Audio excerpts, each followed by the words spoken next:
공경, 삶의 축복 이런 제목으로 말씀을 생각해 보면서 함께 은혜를 나누겠습니다. 한번 따라하겠습니다. 부모 공경, 삶의 축복.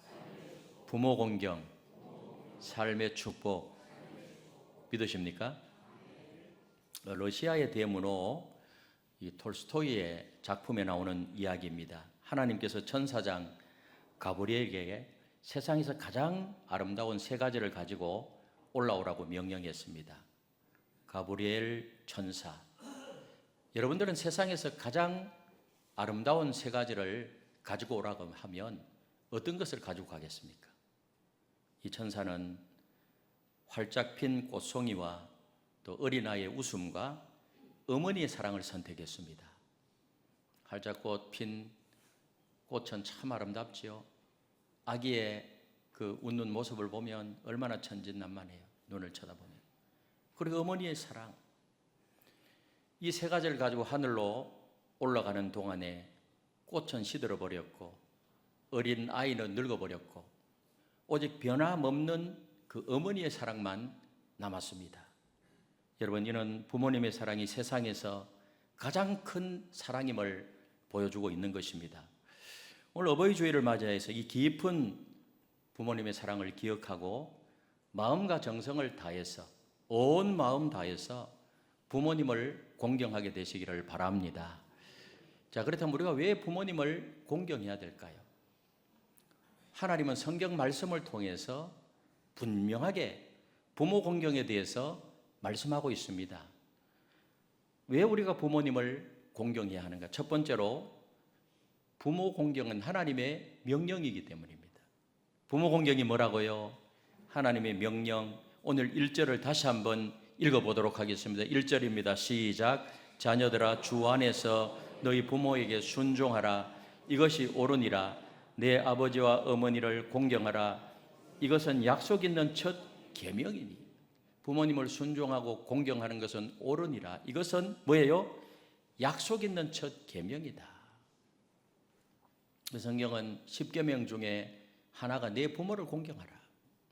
그래서 우리에게 부모님을 순종하라, 공경하라 이런 명령을 하나님이 주셨어요. 여러분, 우리가 부모님을 공경하는 것은 단순히 인간적인 차원이 아니라 바로 하나님의 뜻이요 하나님의 명령이기 때문입니다. 그런데 부모 공경은 다른 9가지 계명하고는 다른 점이 있어요. 뭘까요? 부모 공경은 우리 부모님이 살아계실 때만 할 수가 있는 것입니다. 돌아가신 후에 아무리 제사를 지내고 추도식을 하고 아무리 한들 그 효도가 아니에요. 중국문은 한시외전에 이런 글이 나옵니다. 한시외전.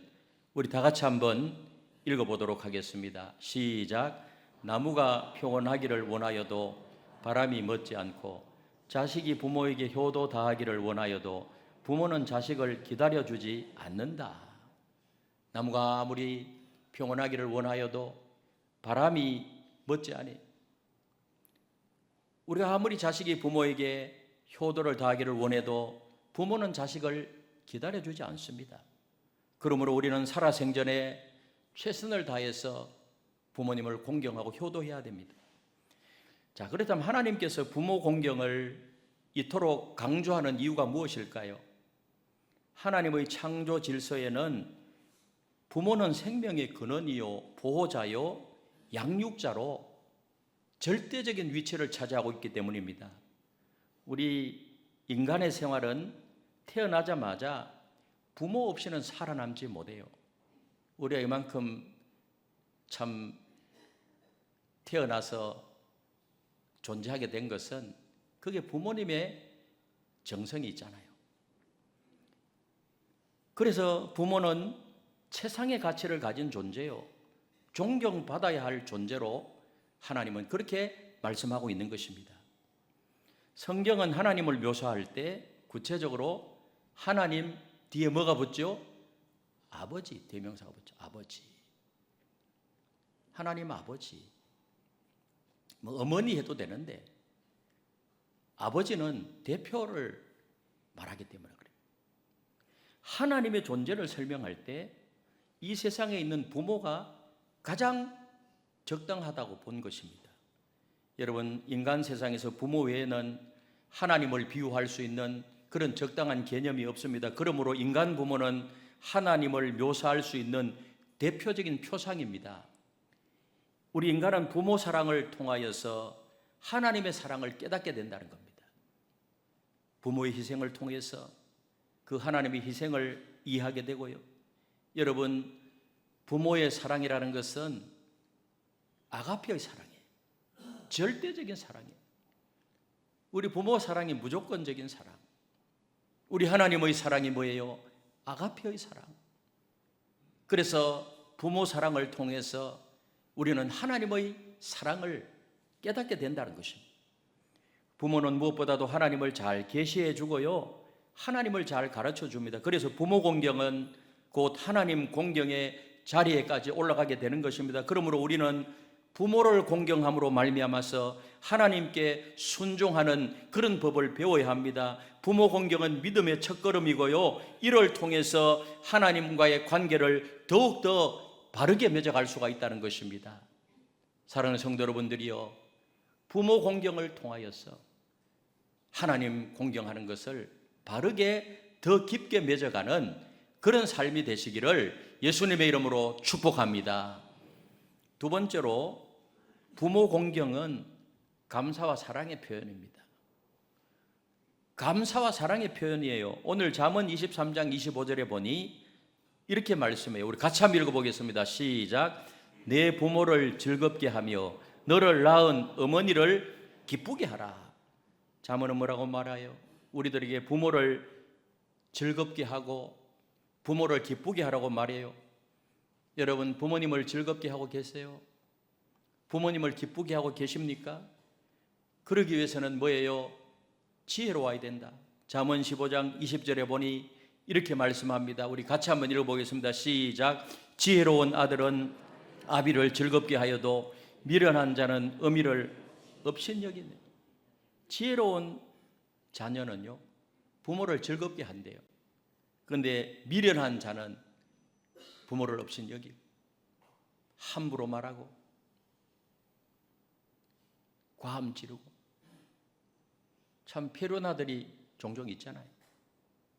그래서 부모 공경은 마음에서 우러나오는 감사와 사랑의 표현이고요, 이를 행동으로 나타내야 합니다. 마음에서 우러나오는 감사, 마음에서 우러나오는 사랑의 표현, 이것을 행동으로 옮겨야 돼요. 그래서 부모님께 사랑과 감사의 말씀을 전하고요, 선물과 편지로 마음을 표현하는 것은 부모 공경의 아름다운 실천법이에요. 작은 것부터 이렇게 해야 된다는 것입니다. 20세기 흑인 크리스찬 성악가인 마리아 앤더슨이라는 그 아주 유명한 미국의 성악가가 있어요. 흑인입니다. 그래서 이분은 어릴 때부터 인종과 피부에 대한 편견과 차별로 인해서 굉장히 불행한 날들을 보냈습니다. 그러나 이분이 하나님을 믿고요, 그래서 그 하나님을 믿는 믿음으로 인해서 모든 고난을 이기고 더욱 열정적으로 노래 부를 수 있는 원동력이 되었습니다. 그녀는 가난한 가정이었지만은 어려서부터 성악가의 소질이 있었어요. 성악가의 소질. 그런데 가난했어요. 흑인들 막 무시하자, 백인들이. 그런 상황 속에서 이분이 교회에 나갔어요. 그런데 교회 찬양대원들이요, 모금을 했어요. 개인 교습을 받으라고. 아마 찬양대원들이 이 아이는 앞으로 훌륭한 성악가의 기질이 있다, 그것을 알았던 것 같아요. 그래서 처음 성악 개인 교습을 받으면서 후에 성악가 대회에서 300명의 경쟁자를 물리치고 우승을 합니다. 이분이요. 온갖 냉대와 가난과 인종차별의 그 멸시를 이기고요, 미국 성악계의 찬란한 별로 여러 차례 세계 각국으로부터 훈장을 받습니다.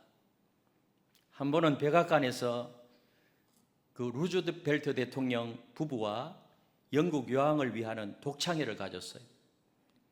그 대통령들 모셔놓고 독창회를 하는데요, 아주 성공적으로 다 감동을 받았어요.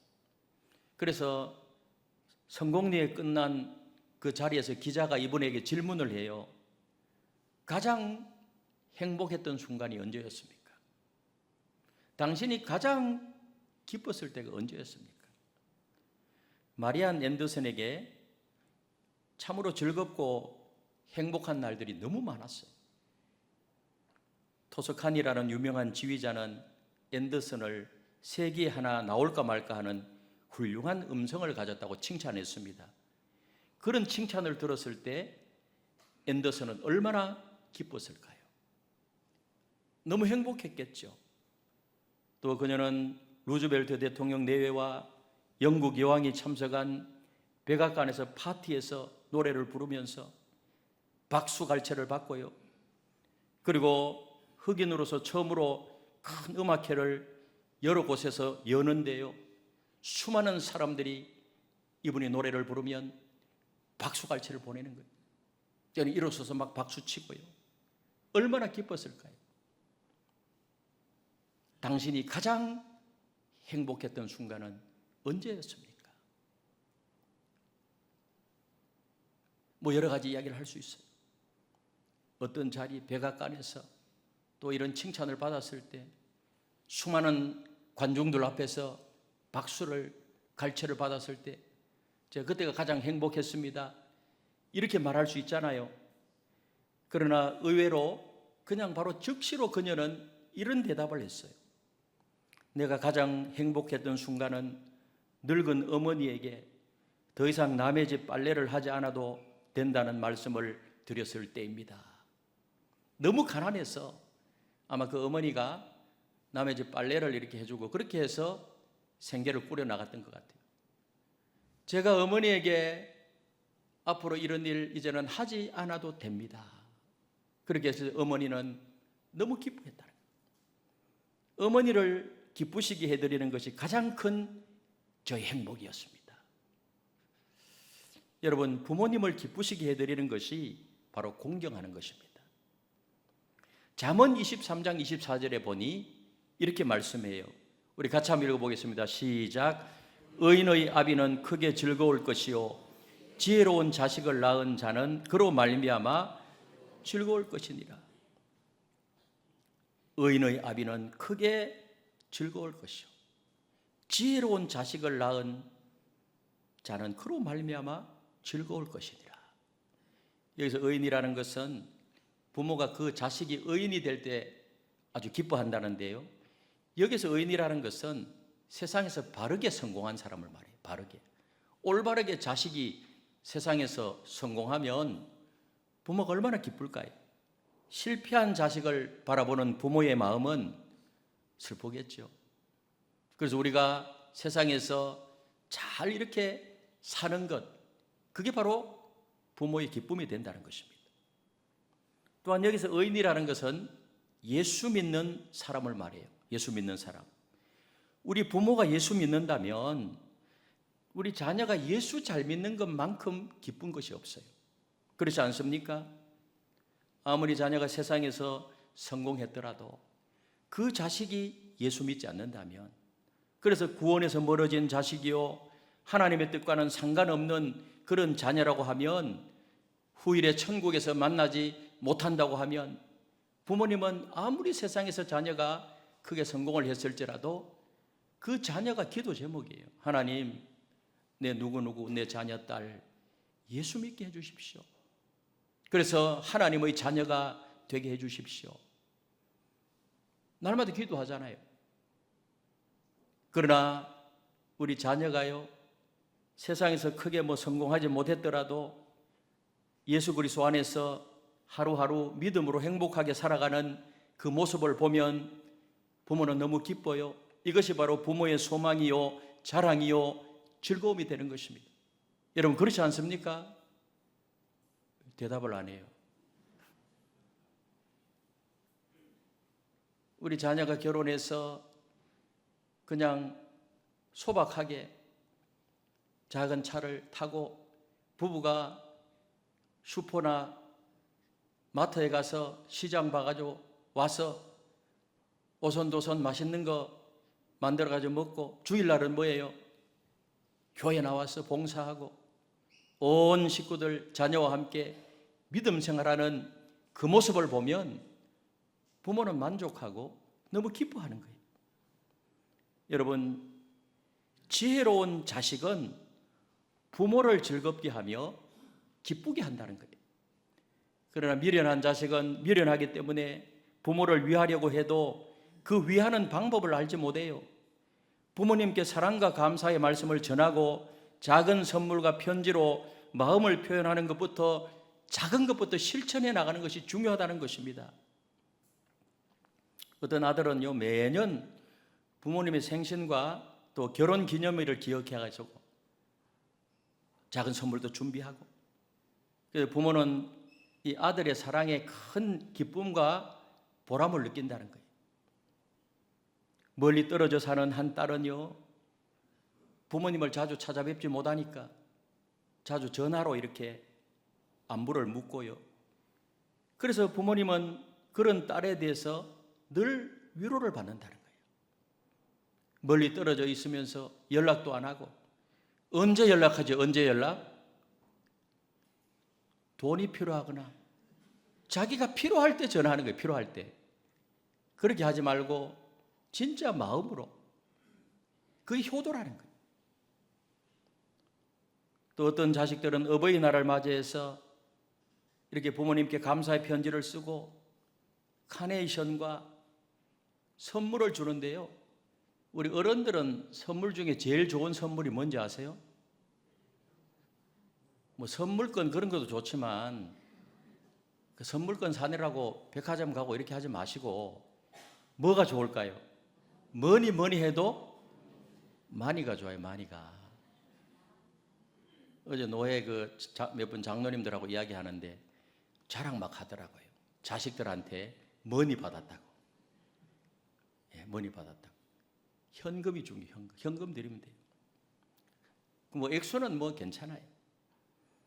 부모님들은 이 자식들의 진솔한 마음에 눈시울을 적셨고 너무나도 행복해 하더라는 거예요.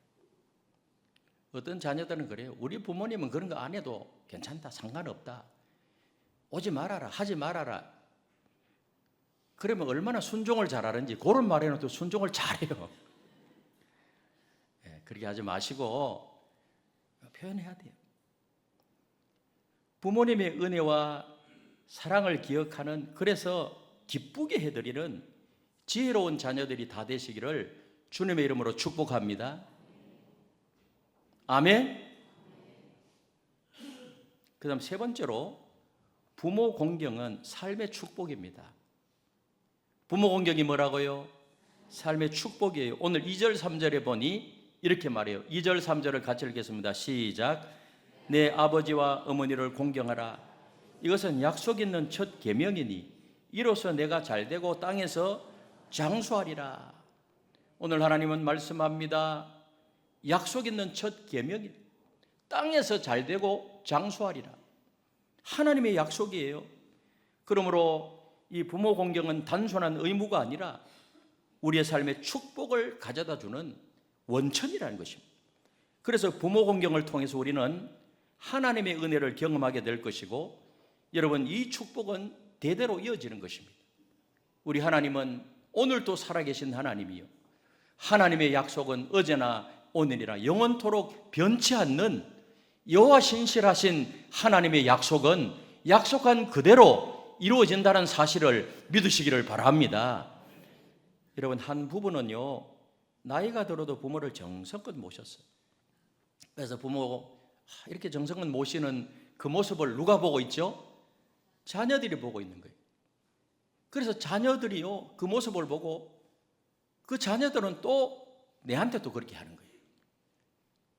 근데 막 부모한테 그냥 함부로 하면은요, 그 모습을 그대로 본 자녀들은 나한테 또 그렇게 합니다. 그래서 세계적인 기독교 교육학자 하워드 핸드릭슨 박사는요, 이런 말을 했어요. 우리 같이 한번 읽어보겠습니다. 시작.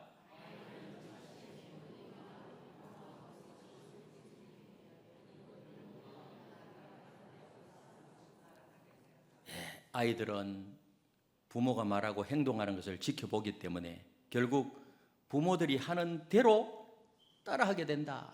그렇게 말했어요. 그러니까 효도하는 가정에 효도가 난다는 말이 있잖아요. 부모 공경하는 그 가정에 부모 공경하는 자녀가 나요. 그러면 하나님이 그 가정을 자자손손 축복해 주시는 거예요. 우리 자녀들은 부모에게 그렇게 해야 되고, 또 부모된 입장에서는요, 또 자녀들이 좀 잘못해도 너무 섭섭해하지 마세요. 왜냐하면 자녀는 하나님께서 내 가정에 보내신 선물이에요. 태어 열매는 하나님의 선물이고 기업인데, 그 자녀가 하나님이 내 가정에 보내주신 것이 얼마나 그것이 큰 행복이고 축복인가. 우리가 이렇게 상고의 고통을 당하면서 아이를 놓을 때는 힘들어도 아이가 이렇게 울면서 딱 하는 그 모습을 보면은, 제가 아이를 낳아보지 않아서 잘 모르겠는데, 그럴 때 어때요? 아이 보면 어때요? 행복하죠? 그리고 아이가 자라는 이 모습, 우리가 부모가 정성을 다해서 아이를 키우지만 또 그렇게 하면서 너무나도 기쁨이 많은 거예요, 부모한테. 그래야 안 그래요? 한 20년 동안 같이 삽니까? 뭐 한 20년 이렇게 또 30년 같이 사는데, 내 가정에 하나님이 보내주셔서 내 자녀들과 함께 살면서 행복했던 것, 그것으로 만족해야 돼요. 부모님 그러세요? 그리고 또 조금이라도 효도하면 또 그것으로 또 아유 참 고맙다. 부모는 그렇게 해야 되고, 우리 자녀는 어떻게 해야? 자녀는 최선을 다해서 어떻게 하면은 부모님을 기쁘게 해드릴까 개발도 하고요. 그러면 이 땅에서 잘 되고 장수하리라. 하나님의 약속이에요. 이 약속을 믿으시기를 바랍니다. 옛날에 어떤 임금님이요, 시골로 행차를 하게 됐어요. 지방 순시를 했어요. 그래서 사람들이요, 임금님이 온다 소리를 들으면 전부 임금님 얼굴을 한번 보기 위해서 몰려드는 거예요. 요즘 같으면 뭐 TV도 있고 여러 가지 많은 뭐 사진도 있고 그렇게 해서 얼굴을 볼 수 있지만은, 옛날에는요 직접 와서 봐야 돼요.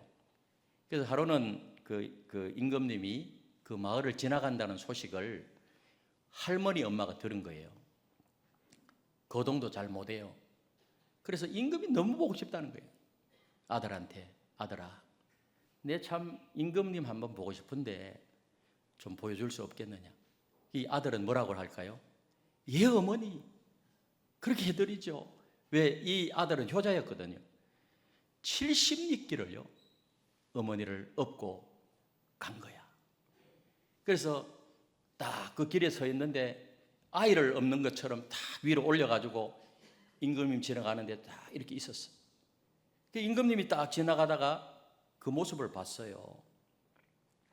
그 모습을 보고 이제 임금님이 지나가시면서 멈춰라.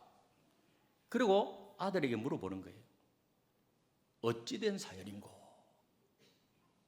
우리 어머니께서 임금님을 뵙고 싶어 하셔서 제가 모시고 왔습니다. 참으로 효자로다. 임금 그 자리에서 효자 아들에게 상을 후하게 내린 거예요. 상을 후하게. 임금, 인자한 임금님이었어요. 이 소문이 마을에 막 퍼졌어요. 이 마을, 저 동네. 근데 이웃 마을에 사는 불효자로 소문이 난 아들이요, 너무 배가 아픈 거야. 예나 지금이나 질투와 시기는 그 인간이 존재하는 한 항상 있어요. 그래서 이 불효자는요, 어머니한테 임금 지나가니까 그거 한번 가자고 하니까 싫다는 거예요. 싫다는 어머니를요 강제로 끌고 업고 그 현장에 나간 거예요. 현장에. 그래서 임금이 다 지나갔어요. 아, 참 이 지역에는 효자도 많구나. 참으로 기특하구나. 너는 무슨 사연으로 어머니를 모시고 왔느냐. 앞에 효자 이야기한 걸 그대로 따라했어요. 그래서 옆에 있던 동네 사람들이요, 아닙니다. 임금님, 저놈은 천하에 없는 불효자입니다. 불효자. 강제로 엄마를 가기 싫다고 하는 거 끌고 여기 왔습니다. 임금님께 상을 받으려고 저놈은 효자 흉내내고 있는 것입니다. 그래서 막 일러 바쳤어요. 임금이 막 화를 내면서 당장 저놈을 하옥시켜라, 이렇게 한 것이 아니고, 이렇게 한 게 아니에요. 임금은 껄껄 웃으면서 대답했어요. 흉내라도 좋다. 효도를 흉내내는 것은 좋은 이라. 저놈에게도 상을 줘라. 그래서 후한상을 내렸다는 것입니다. 여러분, 부모 공경을 통해서 우리는 하나님의 은혜를 경험하게 될 것이고, 이 축복은 자녀 대대로 이어질 것입니다. 여러분, 그래서 부모 공경은 흉내라도 좋다. 부모 공경하는 것이 그만큼 소중하라 한 것이라고 하나님은 그렇게 말씀해요. 요즘 그 풍자적인 이야기가 많잖아요. 하도 부모 공경 안 하니까요. 뭐 그런 이야기 들어봤죠. 딸 하나 낳으면 뭐 싱크대에서 아이 업고 죽는다더라. 싱크대 옆에서. 둘 낳으면 뭐 비행기 안에서 피곤해서 죽는데요. 그런 소리 들어봤어요? 그런 이야기들이 있어요. 비행기 타고 딸 집에 일하러 돌아다니고, 우리 부모님 같이 여행 갑시다 해가지고 같이 따라가면은요, 여행 현지에서 애 다 맡기는 거예요. 애. 그래서 죽을 고생하고 애 보다가 오는 거예요. 그래서 비행기 안에서 피곤해서 죽는데요. 풍자적인 이야기. 아들 한 명 놓으면 아들 기다리다가 외로워서 죽는데요. 뭐 그런 풍자적인 이야기, 부정적인 이야기 쭉 있는데요. 어쨌든 이 세대가 그 부모에 대해서 너무 무관심하다는 그 풍자적인 이야기들이 참 많습니다. 이러한 시대에 하나님의 말씀은 내 부모를 즐겁게 하여 너 낳은 어머님을 기쁘게 하라 가르치고 있습니다. 오늘 에베소 말씀에 나오는, 그래서 공경하고 순종하면 네가 이 땅에서 잘 되고 장수하리라, 이 말씀을 명심하고 최선을 다해서 부모님을 기쁘시게 해드리는 저와 여러분들이 다 되시기를 예수님의 이름으로 축원합니다.